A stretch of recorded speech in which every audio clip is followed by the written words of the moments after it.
the person they were living with got corona, so they had to like find a different place to temporarily live. Right. But like this Asian kid's hella cool and shit, but he doesn't know anything about Western culture or anything, and so the other day I had to teach him about the Holocaust. Oh yeah! Oh my god! That was terrible. He's like, Holocaust? I'm like... Did it, like, ruin his day, or was it just another fact? I mean, he's Chinese, not German, so... That's why he'd have an... He learned about it. I mean, he might have an issue. Well, No, like... No. He was like... We don't learn anything about, like, China. In China, we don't learn anything about Western culture. I didn't know about anything. We don't learn anything from anything. China, you have enough to learn about. Well, I know, but he's from Hong Kong, so it's like the bit. But their leader is considered a god. Well, yeah, but like they're in it's Hong Kong. Oh, he's in the Hong Kong area, so that's the bit he lives in. But like, but I showed him the entire series of FNAF from Markiplier. Jeez. All 85 fucking episodes. We didn't watch the majority of them full episodes. I was just breezing through. There's so much. I stopped watching Matt Pat. Oh yeah. Do the Five Nights theories. Yeah, I stopped too. Like I was explaining to him too. I'm like, I liked the first game. It would get simple, and then maybe the second game, and then it became way too complex. It's just I liked the first game because it was very simple. You know, 5 kids got killed and it's shoved in a suit. Well, the spirits, the end. Even the I don't even mind the complexity. I just hate that Scott won't let it die. Yeah. He keeps adding shit. Yeah, he keeps adding games to it. The thing is, here's the thing. He had the perfect opportunity to end that series with Ultimate Custom Night. And here's why. What? The structure. What's that? So it was a free game that came out. It was like it's like we should probably explain. Well, yeah, yeah. It's like so when you beat any of the Five Nights at Freddy's, you're able to like customize how like the survival bit of the game. You're able to customize how difficult it is. Yes, and it was like fucking like what is it like 40 different characters? They all make up. I think majority of them just made up fucking characters. Yeah. So the structure. So when did this come out? After which Five Nights at Freddy did this come out? 4? Was it? Ultimate Custom Night? Yeah. That was after Pizzeria Simulator. That was after 6. Yeah, I think it should have ended at like 3. Yeah. Well, okay, so here's the 4 thing. I think should when it died. Here's that's the thing. The story kind of sort of ended at 4, and then Sister Location came out, and it was like, oh well, I guess there's more to see. So it was like, well, okay, fine. The reason I was disappointed was because Scott had the perfect opportunity to end it on the exact same theme that the first game started with, which it has been the theme of every game. You have 5 nights, an extra 6th night, and then a 7th custom night. That's been every game. We have 5 games, right? All the way up to Sister Location, which was the typical Five Nights at Freddy's. Then we had Pizzeria Simulator, which was like the bonus 6th night, and then we had Ultimate Custom Night. He had the opportunity to end the series on a perfect note, and it was perfect too, because if you beat it, it was like you got that bad ending sort of thing. Yeah. And it was sort of a nice bow tie, even though it didn't explain everything. It was still a nice bow tie to throw on everything, and even though it didn't have, even though it didn't, you could just release the books and you could just leave it at that. Even the books, there's books. He got books. There is so much. There is so much. There's so much. There's still a movie on the way with another game. And they announced that back in the second game. It's like the movie's been trying to come out for years. It's like it was Warner Bros. And then they canceled the entire contract, and so they're going through like a smaller. It's like that TV show that just like keeps going that isn't good. Like it didn't just end like when it was good. Like it didn't end. Like the good TV shows always end at like 2 to 4 seasons probably. Yeah. It's short. It's good. It doesn't go on too long. Right. But then you get things like The Simpsons. Like 28 seasons. Right. Family Guy. Family Guy is another. Hey, that was good until I stopped watching it. That's the when I was like 12. I feel like some of those shows are still going on just because they have been going for so long. And the only material they have is modern news. That's what the jokes they can get off of. Yeah, and it burnt every idea out of existence. Especially fucking what's his name? Who directs those? Seth MacFarlane. Yeah, MacFarlane. Not Simpsons, I don't think. Did he? No, not okay, Simpsons. That's I don't know. I recognize his name too. So The Simpsons has had teams of writers that have changed a bunch. There was somewhere around like the 8th or 9th season or something, I believe. A bunch of the writers boycotted and quit or something like that. Huh. They went on strike and they quit. So it went a couple more seasons until they got like more writers to come in. Yeah, it just seems, I don't know. There's a lot of things. Like SpongeBob is another one that really should have died.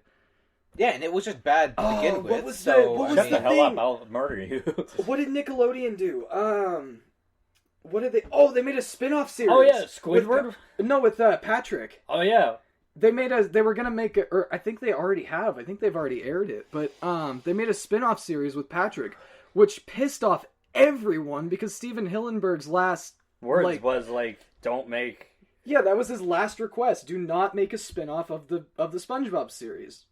Keep it as SpongeBob, and now that he's gone. Am I really going to defile this old man's grave for money? Of course I am. Yeah, it sucks. SpongeBob. I'm kind of burnt out on too. It's not only really the old episodes. Yeah, it's the only thing worth watching anymore. What, up until like the 8th season? I don't know how many seasons, but like at some point, it's about halfway through it became terrible. I really liked that video you showed us about Squidward being a good artist. Oh yeah, that was funny. What? You weren't there, but it was there's this guy. It's like a half an hour long video. Yeah, but is Squidward a good artist? Like, that's great. Yeah, but like it showed like a bunch of like technical like theories and stuff. So like one of the ideas was that SpongeBob, like, he's able to make masterpieces without effort, and it's like the idea is like, well, maybe in the world drawing cartoon characters is really hard and drawing realistic characters is really easy. Like how we're able to draw cartoons really easy, but like life I guess that. Yeah, because and so it's that like is the analog. But right? like Squidward, he's able to make like a cartoon version of himself, like as a self-portrait or something like that. And so it's like that's the reflection of like difficulty. And he's mastered like eight different arts. Yeah, exactly. Like sculpting, pottery, painting, music. Somewhat. Yeah, music is real good. Yeah, even though I don't watch the show. It's like he's a god. Yeah, that's interesting. It's something about the only thing setting him back is his like narcissism. Yeah. Huh. Fuck, you'll have to show me that video. So silly. Dude, Solar Sands has a bunch of great fucking videos, and it's all about art and stuff. Yeah. And so he's done the Liminal Spaces. Liminal Spaces is a great one, and he did 2 episodes of that. I loved that video. Know. I saw that it randomly came up on my feed, and I was like, yeah, I get that too. I'm like, so cool. I showed it to Bailey, and she's like, my sister Bailey, because she's like a artist on her like free time. Yeah. She's like, oh yeah, I've already seen these before. They're really cool. I was like, I'm on a subreddit about it, and like, it's so cool. That's what I wanted to deal with. Like, I had that idea for like going to abandoned place because I wanted to take pictures, and I was like, that'd be cool. But and then he did a whole episode of Dr. Seuss's. It's called the night cat or the night artwork or whatever. Okay. Midnight. Oh, midnight. Midnight something. Yeah, midnight something, and it's we got no closer. On the name. We got mid in there, but it's like Dr. Seuss's like darker paintings. Like he had personal paintings that he made. Yeah, and they're like way more like a bit more depressing. Not like they were like black and dark colors and shit, and like self reflections, and it's like a bit quite darker. Gotcha. Kind of like that Shel Silverstein thing. Like he used to write for Playboy. Yeah. Not that kind of dark. I know, I wasn't going for the paintings dark. have a more dark atmosphere instead of right. Well, I wasn't going for dark. I was just going for what you didn't expect. Yeah. So Shel Silverstein writes books for kids. So what else? The cartoony style. It's just like darker atmosphere. So what Dr. Seuss was drawing was the Cat in the Hat with massive jugs while getting fucking rammed by the elephant guy. Raw dogged by Horton hears it. Horton hears a moan. Horton hears a cat screaming for more cock. Oh god, I I cannot get that image of fucking Mike Myers' Cat in the Hat out of my fucking head, dude. That just doesn't does not compute. The image that stays. The bat with the gat. The cat with the gat. Cat with a gat and a bat. Shat in the hat. Just takes a shit in the hat. That's the movie. That's the entire movie. Oh well. It might as well be the fucking movie, honestly. That movie is great. like to sign this check with an overly large pen. Oh man, there's so much in that. Son of a. There's probably I want to rewatch it because it's been a lot of years since I've seen it, and there's probably so many jokes in there that I didn't get as a kid. It flew way over your head. Because it's from that era too, and it's the same. It's from that era where they would have kid shows with adult jokes, but the kids they weren't afraid. They weren't afraid to have adult humor in the kids shows, and that was great. I love that. And SpongeBob still does it occasionally. I still see it happen occasionally. They'll do a really raunchy joke. Like one of the newer, it's still a couple of years old, but one of the newer episodes, I think Squidward gets really depressed about something. I can't remember what the episode was about. When he's got the noose. Yeah, so he throws a rope over the beam in one of his house, or in one of his house, in his house. He throws a rope over a beam, and you're like, oh my god, he's gonna hang himself, and he fucking pulls up a clam in a little cage. Yeah, like a bird's cage. God, what did he say too? Because it was really stereotypical. It was like, I guess this'll help or something like that. It's just the rope. You're like, oh my god, I can't believe they did that. I was a movie that I've been wanting to watch is I've seen it before, but I just wanted to rewatch it. The Man from U.N.C.L.E. You ever seen that? Oh no! Wait, what's that? Is that the Cold War? It's which one was that? It's a spy movie, based in the Cold War, with a American spy and a Russian spy have to work together because I believe like Colombians or like some South American people or something have an atom bomb. Jesus. And they're gonna use it. So America and Russia don't want this to happen, but they want to keep it secret because if a nuke's flying, it's probably coming from America or Russia. Oh, so probably like a nuke's been dropped, to shoot back. Shoot back, yeah. So they have to like stop it, and it's a really good story, and the characters are freaking stupid. the American and the Russian completely hate each other while they have to work together. And there's this great scene where they're staying in the same hotel, and they each have bugged each other's rooms. Okay. So one of them, like, he looks in this like phone, he takes the thing off, and there's a bug in there, like a listening device.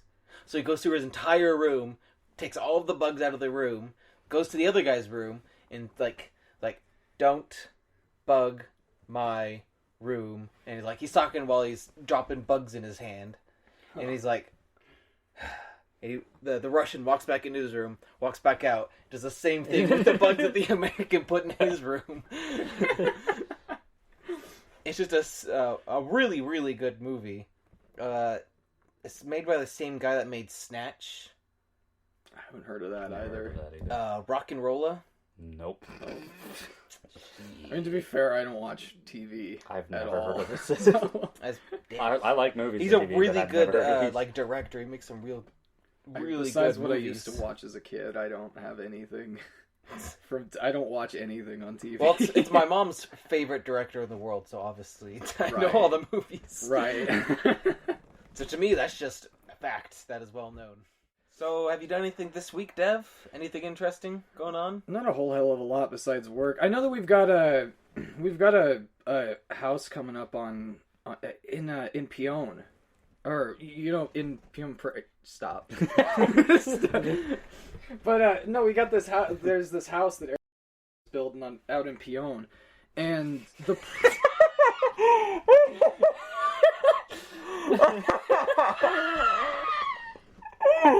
What's the... What? Peone. So, Peone. What I'm laughing about is... So, I got my friend Dan Smith here. We're off in... butt fucking nowhere, building a house.